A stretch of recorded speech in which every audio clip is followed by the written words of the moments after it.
আসসালামু আলাইকুম। আসসালামু আলাইকুম। আজকে আমাদেরকে কি দেখাবো? ওয়ালাইকুম আসসালাম। আজকে আমি তোমাদেরকে একটা পুরনো পদ্ধতি, হ্যাঁ এটা অনেকেই জানে, আবার অনেকেই জানে না, বাট আমি যতটুকু জানি সেই বিষয়ে তোমাদের সাথে শেয়ার করব। সেই বিষয়টা হচ্ছে মাছ। অনেক সময় আমরা দেখি যে মাছ ওয়াশ করি, হ্যাঁ তারপরে কি হয়, অনেক সময় গন্ধ থেকে যায়, তাই না? তো আমি আজকে তোমাদেরকে দেখাবো যে মাছটা আসলে প্রপার কীভাবে ওয়াশ করতে পারে, কেমন?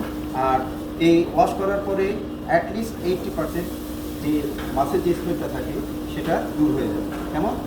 ওকে, তো দেখো প্রথমে তোমরা কী করবা, এই যে মাছটা তো কাটা, একেবারে মাছটা পুরো কাটা না, তোমরা প্রথমে প্রাথমিক একবার এটাকে ওয়াশ করে দেবে। প্রাথমিক তোমরা একবার ওয়াশ করে নেবে, দেখছো? এখন এটাকে তোমরা এই পানিটা ছেড়ে দিবে। এখন এই যে দেখো এই মাছটা কিন্তু কেমন দেখছো না, আস্তে আস্তে গেছে। এখন আমরা কি করব, পরিমাণ মতো সল্ট, এখানে আমরা পরিমাণ মতো সল্ট দিয়ে দিলাম। হ্যাঁ আসলে যখন রান্না করব তখন আমরা পিঙ্ক সল্ট দিয়ে রান্না করব, আর এটা যেহেতু আমরা রান্না করব না, আমরা সাদা সল্ট ইউজ করতে পারি, কেমন? আচ্ছা, এখন কি করব, এই যে লবণ দিলাম, লবণ দিয়ে এই যে লেবুর রস, এখানে একটার মতো লেবুর রস আমরা দিয়ে দিলাম, দেখো এই যে সল্ট আর হচ্ছে লেমন জুসটা কি পরিমাণ মতো যাবে? হ্যাঁ এটা পরিমাণ মতো, হ্যাঁ এটা পরিমাণ মতো তোমরা যেহেতু আমি এখানে একটা মাছ নিয়েছি, কেমন? এই দেখো এখন আমরা এটাকে মিনিমাম 10 থেকে 15 মিনিট আমরা কি করব, পানিতে এটাকে, পানি না সরি, এই যে এইভাবে, হ্যাঁ এইভাবে রেখে দিই, কেমন? 10 থেকে 15 মিনিট। আচ্ছা, তাহলে এই যে আমরা বলছিলাম 10 থেকে 15 মিনিট পরে, তাই না?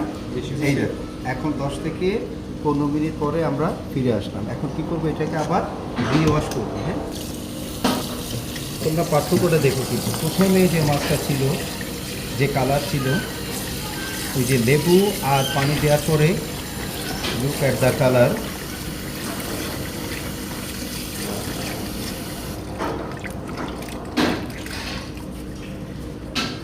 দেখো দেখছো কালারটাই চেঞ্জ হয়ে হ্যাঁ গেছে।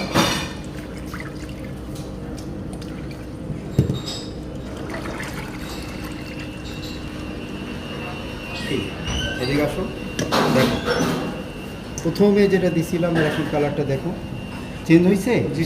হ্যাঁ এখন আমি আশা করি ইনশাআল্লাহ এটা থেকে 80% যে গন্ধ সেটা এখানে থাকবে না, কেমন? তাহলে এখন কি করা যাবে, তোমরা এইভাবে যখনই মাছ পরিষ্কার করবা এইভাবে পরিষ্কার করবা, কেমন? আর আপনারা যারা দেখছেন আপনারাও বাসায় এটা ট্রাই করবেন, আশা করি আপনারও ভালো মানে আপনাদের উপকার হবে।